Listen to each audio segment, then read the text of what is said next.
বন্ধুরা, আপনারা কি জানেন অম্বুবাচী উৎসব আসলে কি, এর অর্থ কি? অম্বুবাচীতে কেন লাল হয় ব্রহ্মপুত্রের জল? এর পিছনে কি রহস্য রয়েছে? তাহলে চলুন আজকের এই ভিডিওতে জেনে নিই অম্বুবাচী আসলে কি, অম্বুবাচীর সাথে জড়িত রহস্য, এর ইতিহাস, এই বছর কত তারিখ ও কোন সময়ে এই অম্বুবাচী উৎসব আরম্ভ হতে চলছে এবং এই উৎসবের সাথে জড়িত মূল আচার অনুষ্ঠান সম্পর্কে। ভারতবর্ষের বিভিন্ন পবিত্র স্থানে 51টি সতীপীঠ অবস্থিত আছে, যাদের দর্শন ও পুজো করলে বিভিন্ন মনোবাঞ্ছনা পূরণ হয় ভক্তদের। এমনই একটি সতীপীঠ রয়েছে যাকে বলা হয় মহাশক্তিপীঠ। এই মন্দিরটি আসাম রাজ্যের গুয়াহাটির নীলাচল পাহাড়ে অবস্থিত। এই মন্দিরটির নাম হলো কামাখ্যা মন্দির। এখানে কামেশ্বরী মায়ের পুজো হয়।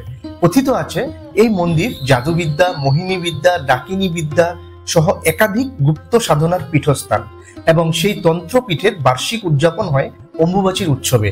এখানে কোনো বিশেষ মূর্তি নেই, শুধু একটি পাথরের ছোট গর্ত রয়েছে যা সবসময় ভূগর্ভস্থ জলে পূর্ণ থাকে। তাহলে চলুন এখন জেনে নিই অম্বুবাচী উৎসব কি এবং এর অর্থ কি। অম্বুবাচী শব্দটি অম্বু এবং বাচী এই দুটি শব্দের মিশ্রণে গঠিত, যার অম্বু অর্থ হলো জল এবং বাচী অর্থ বসন্ত। এই শব্দটি নারীর শক্তি এবং তাদের জন্ম দেওয়ার ক্ষমতাকে প্রস্ফুটিত করে। প্রতি বছর জুন মাসে মা কামাখ্যার মন্দিরে বিভিন্ন স্থানে এই সময় মেলা বসে।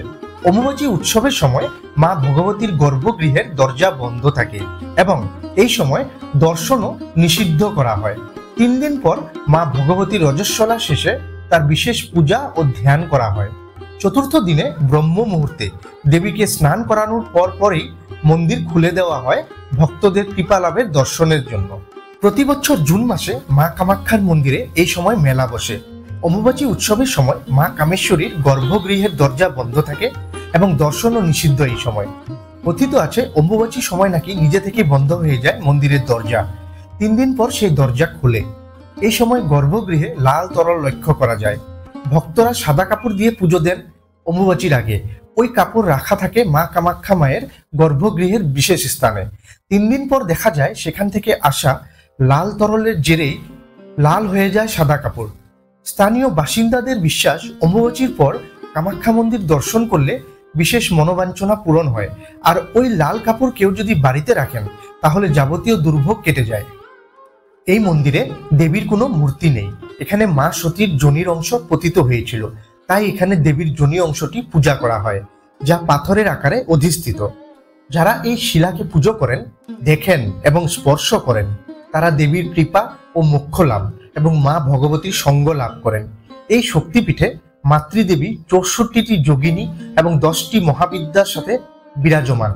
ভুবনেশ্বরী, বগলা, ছিন্নমস্তা, কালী, তারা, মাতঙ্গী, কমলা, সরস্বতী, ধূমাবতী এবং ভৈরবী একই স্থানে অধিষ্ঠিত। যদিও সব শক্তিপীঠের নিজস্ব গুরুত্ব রয়েছে, কিন্তু কামাখ্যা শক্তিপীঠকে অন্য সকলের মধ্যে শ্রেষ্ঠ বা উত্তম বলে মনে করা হয়। কালিকা পুরাণ অনুসারে এই স্থানে কামদেব শিবের 3য় চক্ষু দ্বারা ভস্মীভূত বা ভস্ম হয়েছিলেন এবং তার পূর্বের রূপ লাভের বর পেয়েছিলেন। এখানে আসলে আশানুরূপ ফল লাভ হয়। পৌরাণিক কাহিনী অনুসারে মা পার্বতীর বাপের বাড়িতে মাতা পার্বতীর স্বামী ভগবান শিবকে যজ্ঞে নিমন্ত্রণ করা হয়েছিল। প্রভু শিবের বেশভূষা ছিল অদ্ভুত ধরনের। তিনি পশুর চামড়া পরিধান করতেন। পার্বতীর পিতা প্রভু শিবকে পছন্দ করতেন না। প্রভু শিব নিমন্ত্রণ পাওয়াতে সেই যজ্ঞ অনুষ্ঠানে এসেছিলেন। পার্বতীর পিতা প্রভু শিবকে সেই যজ্ঞ অনুষ্ঠানে ভরা সভায় পাগল এবং চাল চুলোহীন ফকির বলে অপমানিত করেছিলেন। মা পার্বতী তার স্বামীকে অপমান করা হয়েছে জানতে পারার পর সহ্য করতে না পেরে দুঃখে কষ্টে নিজেকে অগ্নিতে আহুতি দেয়। এরপর পার্বতীর মৃত্যু হয়। ভগবান শিব তারপর পার্বতীর এই দেহ কুলে তুলে নিয়ে ভয়ানক তাণ্ডব শুরু করেন। শিবের তাণ্ডবে বিশ্ব ব্রহ্মাণ্ড যখন ধ্বংস হয়ে যাচ্ছিল, তখন এই ব্রহ্মাণ্ডকে বাঁচাতে বিষ্ণু তার সুদর্শন চক্র দ্বারা পার্বতীর এই দেহ 51টি খণ্ডে বিভক্ত করেন। সেই দেহের 51টি খণ্ড পৃথিবীর বিভিন্ন স্থানে পড়ে সুগঠিত হয় অতি পবিত্র 51টি শক্তিপীঠ। তারই মধ্যে একটি খণ্ড পড়েছিল ভারতের গুয়াহাটিতে, যা এখন কামাখ্যা মন্দির নামে পরিচিত। এটি এমনই একটি শক্তিপীঠ যাকে বলা হয় মহাশক্তিপীঠ। এই মন্দিরটি আসাম রাজ্যের গুয়াহাটির নীলাচল পাহাড়ে অবস্থিত। এই মন্দিরটি অন্যান্য শক্তিপীঠ থেকে কিছুটা আলাদা, কারণ এই স্থানটি তন্ত্র সাধনার জন্য খুব বিখ্যাত।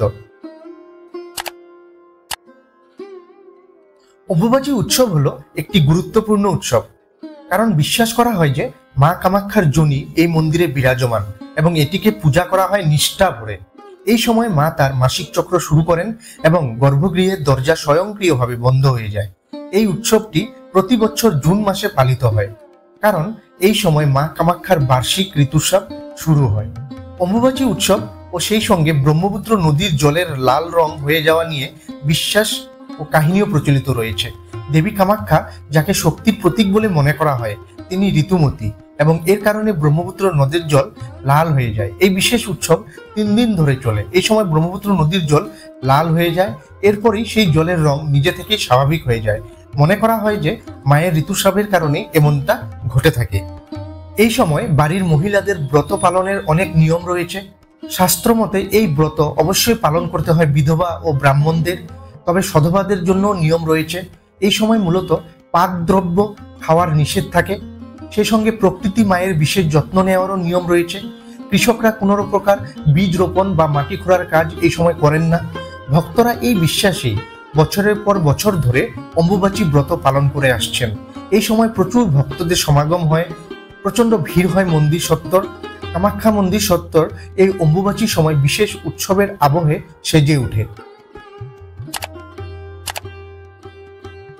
এবছর অম্বুবাচী শুরু হবে বাংলা 7 আষাঢ় বুধবার, অর্থাৎ ইংরেজি 22 জুন 2024 সকাল 11:44। অম্বুবাচী শেষ হবে বাংলা 10 আষাঢ় শনিবার, অর্থাৎ ইংরেজি 25 জুন 2024 রাত 11:34। এই সময়ে ধরিত্রী ঋতুমতী হন। দেবী ঋতুমতী হওয়ার 3 দিন পর্যন্ত মন্দিরের দুয়ার বন্ধ থাকে এবং এই সময়ে কাউকে প্রবেশ করতে দেওয়া হয় না। এই উপলক্ষে কামাখ্যা মন্দির এলাকায় অম্বুবাচী মেলা আয়োজিত হয়। আশা করি বন্ধুরা, অম্বুবাচীর বিষয়ে মনে ওঠা সব প্রশ্নের উত্তর আপনারা এই ভিডিওতে পেয়ে গেছেন। আজকের ভিডিওতে এতটুকুই। ভিডিওটি ভালো লাগলে অবশ্যই ভিডিওটিতে লাইক, শেয়ার, কমেন্ট করবেন।